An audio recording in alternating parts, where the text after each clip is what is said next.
Assalamualaikum warahmatullahi wabarakatuh. Kami dari kelompok 1 akan membahas mengenai hukum perjanjian yang terdiri dari saya sendiri Wina Yusnia dengan NPM 2101010082, Muhammad Abdul Rashid Ridho 2101010091, dan Nurul Aulia Sajida dengan NPM 2101010096. Pengertian perjanjian atau kontrak.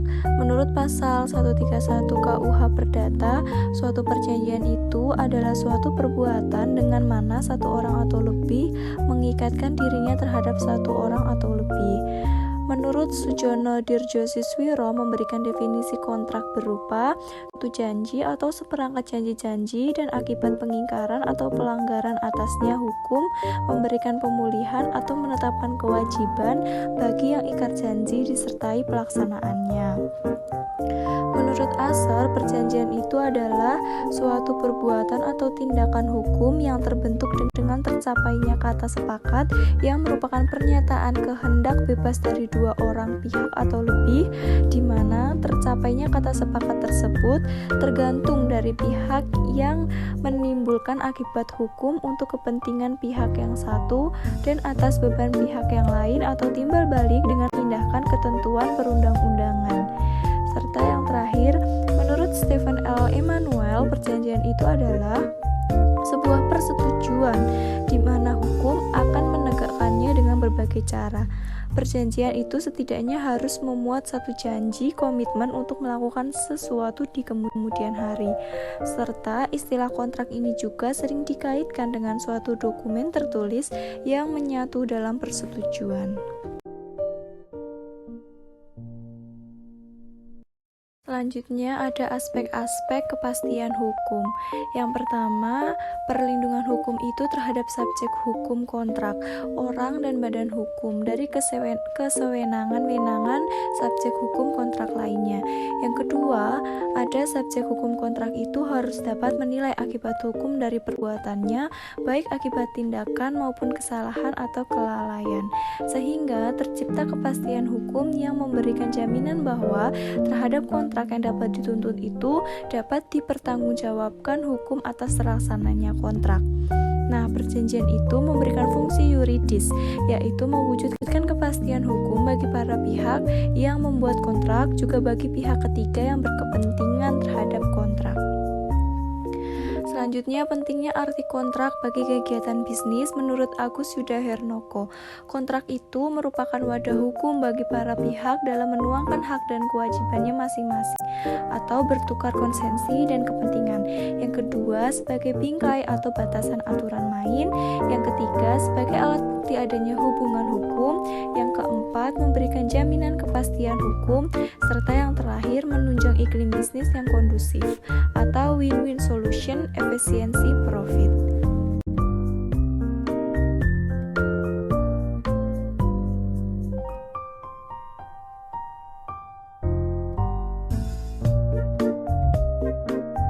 Asas-asas perjanjian. Yang pertama ada asas konsensualisme. Nah, dalam asas ini perjanjian dianggap telah terjadi saat adanya konsensus atau kesepakatan oleh mereka yang bersepakat. Yang kedua, pada pasal 1320 KUH Perdata yang mensyaratkan adanya kata sepakat di antara para pihak yang membuat perjanjian. Selanjutnya, pada pasal 1338 KUH Perdata yang menentukan bahwa setiap orang diberi kebebasan untuk menyatakan keinginannya yang dirasa baik untuk menciptakan perjanjian. Yang kedua, ada asas kebebasan berkontrak. Asas ini saling terkait dengan asas konsensualisme. Asas ini dapat dibaca pada pasal 1338 KUH Perdata, yaitu setiap persetujuan yang dibuat secara sah berlaku sebagai undang-undang bagi mereka yang membuatnya. Nah, menurut Sultan Reni Syahdaini, asas kebebasan berkontrak ini dapat meliputi: 1. Kebebasan untuk membuat atau tidak membuat kontrak. Yang kedua, kebebasan untuk memilih pihak dengan siapa ia ingin membuat kontrak. Yang ketiga, kebebasan untuk menentukan atau memilih klausa dari kontrak yang akan dibuat. Yang keempat, kebebasan untuk menentukan objek kontrak. Yang kelima, kebebasan untuk menentukan bentuk kontrak. Serta yang terakhir, kebebasan untuk menerima atau menyimpangi ketentuan undang-undang yang bersifat opsional. Yang kedua, asas pacta sunt servanda atau kekuatan mengikat suatu kontrak. Kekuatan mengikat suatu kontrak itu mengharuskan para pihak itu memenuhi apa yang telah menjadi ikatan mereka satu sama lain dalam kontrak yang mereka buat. Asas ini dapat dilihat dalam pasal 1338 ayat 1 KUH Perdata, yaitu semua kontrak yang dibuat itu sesuai dengan undang-undang yang berlaku sebagai undang-undang bagi mereka yang membuatnya. Kontrak memang mengikat karena merupakan suatu janji serupa dengan undang-undang yang dipandang sebagai perintah membuat undang-undang. Asas yang terakhir itu ada asas iktikat baik.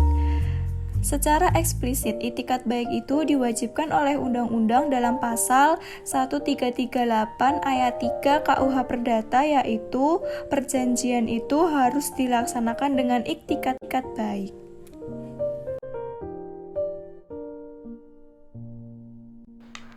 Ya, di sini saya akan melanjutkan presentasi dari teman saya, yaitu ada syarat sah perjanjian.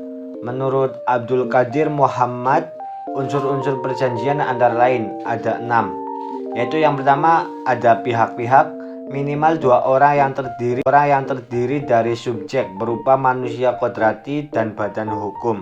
Jika para pihak adalah manusia, maka orang tersebut haruslah cakap dan dewasa. Kemudian yang kedua ada persetujuan antara pihak berdasarkan kebebasan untuk mengadakan tawar, bargaining, atau konsensus dalam suatu perjanjian.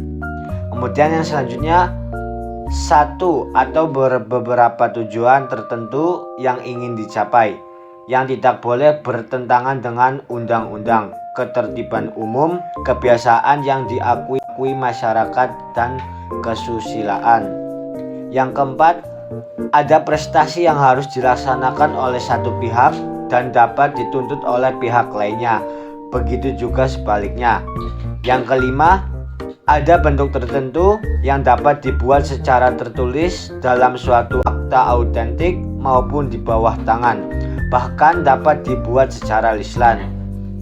Yang keenam, ada syarat-syarat tertentu menurut undang-undang agar suatu kontrak yang dibuat menjadi sah. Syarat sah perjanjian yang selanjutnya yaitu unsur-unsur perjanjian menurut Herlien Budiono. Yang pertama ada kata sepakat dari 2 pihak atau lebih.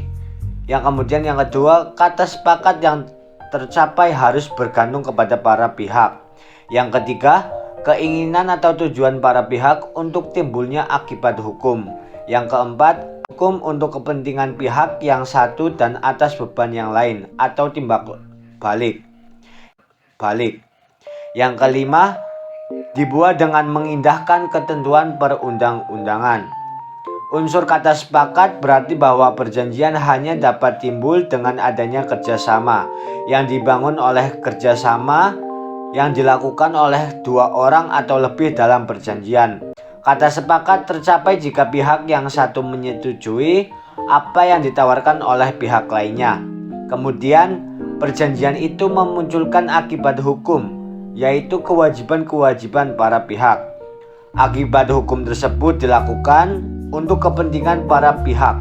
Artinya, perjanjian hanya mengikat para pihak dan tidak mengikat serta membawa kerugian pihak ketiga. Meski perjanjian ditentukan oleh para pihak, tetapi perjanjian juga harus dibuat sesuai dengan ketentuan undang-undang.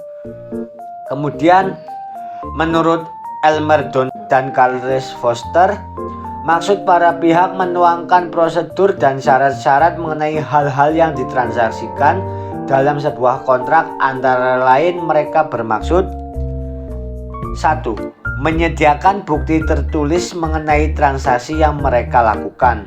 2. Jika terjadinya penipuan. 3. Menetapkan hak dan kewajiban para pihak. 4. Mengatur secara lebih perinci transaksi bisnis yang kompleks demi mencegah hambatan dalam pelaksanaan kontrak yang dibuat. Kemudian 4 syarat sahnya perjanjian berdasarkan pasal 1320 KUH. Yang pertama, sepakat mereka yang mengikatkan dirinya. Ada 3 inti, yaitu perjanjian dianggap telah lahir seketika saat disepakatinya perjanjian oleh pihak-pihak yang mengadakan perjanjian. Untuk mencapai kata sepakat, maka harus ada pernyataan kehendak oleh salah satu pihak yang disebut dengan penawaran, dan diikuti dengan pernyataan kehendak pihak yang lainnya disebut penerimaan. Untuk menyepakati suatu perjanjian, maka para pihak yang membuat perjanjian harus punya kebebasan berkehendak. Kedua, kecakapan untuk membuat suatu perikatan, yaitu ada sebuah tindak semua subjek hukum dianggap cakap untuk dapat menyepakati suatu perjanjian berdasarkan pasal 1329 KUH Perdata. Kemudian ada tentang siapa saja yang dianggap tidak cakap, maka pasal 1330 KUH Perdata menyatakan orang-orang yang belum dewasa, mereka yang ditaruh dalam pengampunan, dan orang-orang perempuan dalam hal yang ditetapkan oleh undang-undang, dan pada umumnya semua orang undang telah melarang membuat perjanjian-perjanjian tertentu. Kemudian yang ketiga ada suatu hal tertentu. Menurut Asel, suatu hal tertentu merupakan objek perjanjian yang dapat diartikan sebagai keseluruhan hak dan kewajiban yang timbul dari perjanjian. Dan objek perjanjian yang pertama dapat ditentukan, dapat diperdagangkan atau diperbolehkan, mungkin dilakukan, dapat dinilai dengan uang. Selanjutnya yang keempat yaitu suatu sebab yang halal. Sebab dari perjanjian merupakan isi perjanjian itu sendiri atau tujuan dari para pihak ketika mengadakan perjanjian, yaitu mempunyai dasar yang sah, patut atau pantas. Pada pasal 1335 KUH Perdata dan pasal 1337 KUH Perdata. Pasal 1335 KUH Perdata menyebutkan bahwa tanpa sebab atau yang telah dibuat karena suatu sebab yang palsu atau terlarang tidak mempunyai kekuatan. Kemudian pasal 1337 KUH Perdata ditentukan bahwa suatu sebab adalah terlarang apabila dilarang oleh undang-undang atau apabila berlawanan dengan kesusilaan baik atau ketertiban umum. Yaitu yang selanjutnya, suatu perjanjian harus memuat suatu sebab atau hal tertentu, dan sebab atau hal yang mendasari dibuatnya suatu perjanjian tersebut haruslah sesuai dengan ketentuan perundang-undangan yang berlaku, ketertiban umum dan kesusilaan. Baik, yang selanjutnya adalah perikatan. Yang pertama ada perjanjian dan perikatan sangat berkaitan. Yang kedua, perikatan adalah hubungan hukum yang terjadi di antara dua orang atau lebih yang terletak di dalam lapangan harta kekayaan, di mana pihak yang satu berhak atas prestasi dan pihak lainnya wajib memenuhi prestasi tersebut. Dan yang ketiga adalah pasal 1233 KUH Perdata, yaitu tiap-tiap perikatan dilahirkan baik karena persetujuan atau baik karena undang-undang. Dan yang terakhir adalah perikatan karena dua hal. Yang pertama adalah karena adanya persetujuan dan perjanjian, dan yang kedua adalah karena undang-undang menentukan demikian.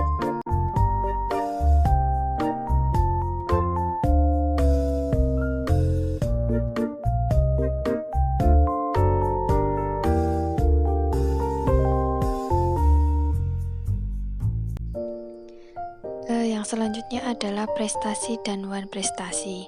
Objek perikatan adalah suatu prestasi. Prestasi sendiri adalah isi perjanjian, yaitu merupakan kewajiban yang harus dipenuhi oleh debitur dalam setiap perikatan atau perjanjian. Perikatan dapat dibedakan menjadi 3 hal, yaitu memberi sesuatu, berbuat sesuatu, dan tidak berbuat sesuatu.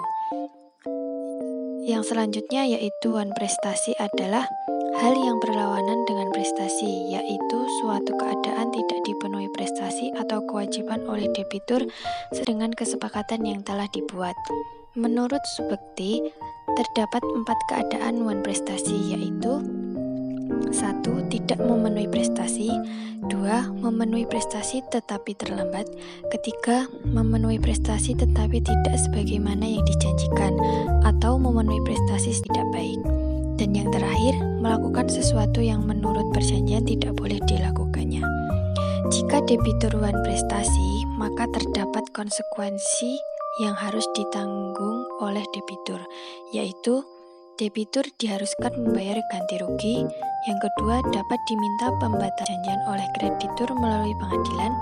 Dan yang terakhir, kreditur dapat meminta pemenuhan perjanjian atau pemenuhan perjanjian disertai dengan ganti rugi dan pembatalan perjanjian dengan ganti rugi.